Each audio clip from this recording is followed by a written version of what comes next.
Market లో invest చేసి మీ డబ్బులు డబుల్ చేసుకోవాలనుకుంటున్నారా? సుందరరామిరెడ్డి గారి లైవ్ సెమినార్ కి అటెండ్ అవ్వండి.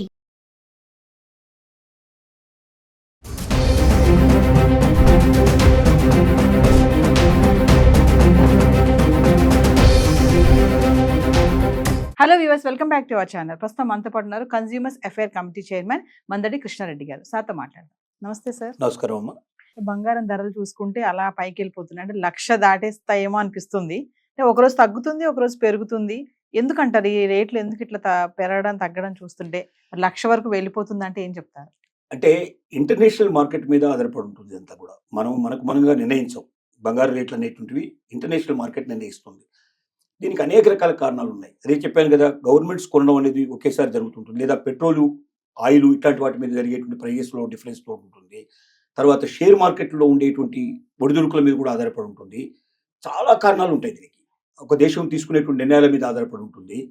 ఆ దేశం లోపల నుంచి ఇంకొక దేశానికి పంపించేటువంటి బంగారం లోపల, అంటే చట్ట ప్రకారం వచ్చేటువంటి బంగారం కన్నా చట్టం లోపంగా, అంటే వెనుక నుంచి ఏమీ లేకుండా ఎక్కడ ట్యాక్సెస్ పే చేయకుండా వచ్చేటువంటి బంగారు నిలువలు ఎక్కువ వచ్చినప్పుడు ఉండేటువంటి మార్పులు కూడా ఉంటాయి.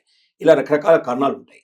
కాబట్టి కారణాలు ఏవైనప్పటికీ ఇవాళ ఉన్న పరిస్థితుల లోపల బంగారం రేట్లు పెరగడంలో ప్రముఖ దేశాలకు సంబంధించిన పాత్ర, ముఖ్యంగా పెట్రోలియం సంబంధించినటువంటి కంట్రీస్ యొక్క పాత్ర, ఇలాంటివన్నీ కూడా దీంట్లో బాగా మనకు వీటన్నిటికీ ఉపయోగిస్తున్నారు.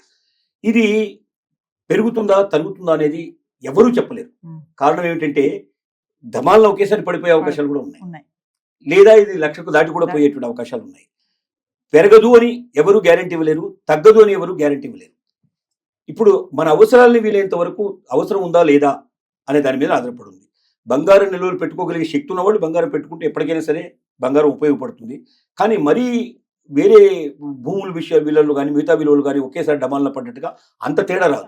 కొద్ది తేడా వస్తూ ఉంటుంది. అంటే వెనక్కు పీకే పరిస్థితుల్లో 500 రూపాయలు, 1000 రూపాయలు, 2000 రూపాయలు తగ్గుకుంటూ పోతుంది. ఆ పరిస్థితి ట్రెండ్ చూసి అప్పుడు ఇమీడియట్గా దీన్ని డిస్పోజ్ చేసుకున్నట్టయితే తెలివిగా దాని నుంచి బయటపడే అవకాశం ఉంటుంది. కానీ ఇప్పుడున్న ట్రెండ్ను చూస్తే మాత్రం రేటు బాగా పడిపోతుందని పరిస్థితి మాత్రం ప్రస్తుతానికి కనబట్టలేదు. ఒకవేళ మళ్ళీ పరిస్థితులు మారితే మనం చెప్పలేం, కానీ ఇప్పుడున్న పరిస్థితుల్లో కొంచెం పెరిగే అవకాశాలు కనపడుతున్నాయి తప్ప తగ్గే అవకాశాలు కనపడలేదు. కాబట్టి అవకాశం ఉన్న వాళ్ళు కొనిపెట్టుకోవడంలో తప్పు లేదు. కానీ అవకాశం లేని వాళ్ళు కూడా అప్పు చేసైనా సరే మనం బంగారం కొనుక్కుందామంటే ఆ వడ్డీ కాస్త పెరిగిపోయి చివరికి ఆ బంగారం అమ్మాల్సి వస్తుంది.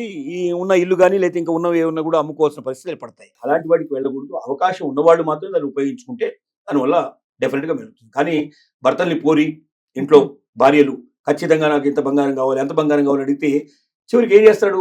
ఒకటి లంచాలకు అలవాటు పడిపోయి దేశాన్ని మొత్తం దోపిడీ చేసే ప్రయత్నం చేస్తాడు, లేకపోతే రెండోది ఏంటంటే అప్పుల పాలైనా చివరికి అప్పులు కట్టలేక ఆత్మహత్యలు చేసుకోవాల్సిన పరిస్థితులు కూడా ఏర్పడతాయి. కాబట్టి కుటుంబాన్ని నాశనం చేసుకోవద్దు. ఈ బంగారం కోసం చెప్పి మనం కుటుంబ పరిస్థితులు విచ్ఛిన్నం చేసుకోవద్దు. చాలా చోట్ల జరుగుతున్నాయి. చాలా మీకు విడాకుల కేసుల లోపల చాలా చోట్ల మేము చూస్తున్నప్పుడు మాకు కనబడేది ఏంటంటే దాదాపుగా ఎక్స్ట్రీమ్గా ఒక మార్జిన్గా తీసుకుంటే ఒక 20% ఆఫ్ ది కేసెస్ లోపల బంగారం చాలా ఎక్కువగా వైటల్ రోల్ ప్లే చేస్తుంది. అంటే బంగారం కోసం బాగా భర్తని హింసించడం, బాగా మరి ఒత్తిడి చేయడం, ఇతరులతో కంపేర్ చేసి వాళ్ళకి అంటున్నాయి, వీళ్ళకి మనకు తెలిసిన వాళ్ళకి ఎంత ఉన్నాయి, వాళ్ళకు ఉన్నాయని చెప్పి మన ఉదాహరణకు చెప్పేసి వాళ్ళని టెంప్ట్ చేయడానికి ప్రయత్నం చేయడం. నువ్వు తేకపోతే నేను నీతో మాట్లాడను, లేదా నేను ఆత్మహత్య చేసుకుంటాను, లేకపోతే నేను సంసారాన్ని విడిపోయి నేను విడాకులు కూడా ఇచ్చేస్తాననే తాకి కూడా బెదిరించినటువంటి స్త్రీలు ఉన్నారు. వీటి బాధ భరించలేక చాలా మంది ఏమవుతున్నారంటే అంత ముందు కన్నా ఇప్పుడు ఇంకా ఎక్కువ అనైతికమైన పనులు చేయటం, చట్ట విరుద్ధమైన పనులు చేయటం, ఇల్లీగల్ యాక్టివిటీస్లో పాల్గొనడం. ఎందుకంటే ఏదో రకంగా సంపాదించాలి. రెండోది ఏంటంటే అప్పులు పాల్గొనడం.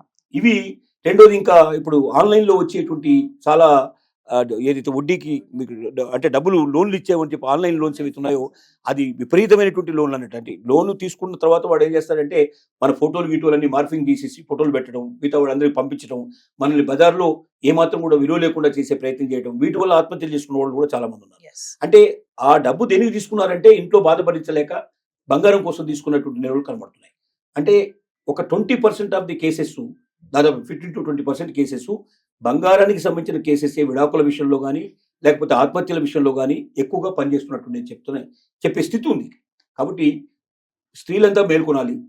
బంగారమే జీవితం కాదు, బంగారమే సంసారం కాదు, బంగారం లేనంత మాత్రంలో ప్రపంచంలో మనం బతకలేని కాదు. పోయేటప్పుడు ఆ బంగారం మన వెంట రాదు. అంటే బంగారం పైన పెట్టుబడి పెట్టాలంటే కొన్ని ప్లాట్ఫామ్స్ కూడా ఉన్నాయి కదండి, వాటి గురించి కొన్ని ఉన్నాయి, వడ్డీలకు వాటికి ఇచ్చేవి ఉన్నాయి.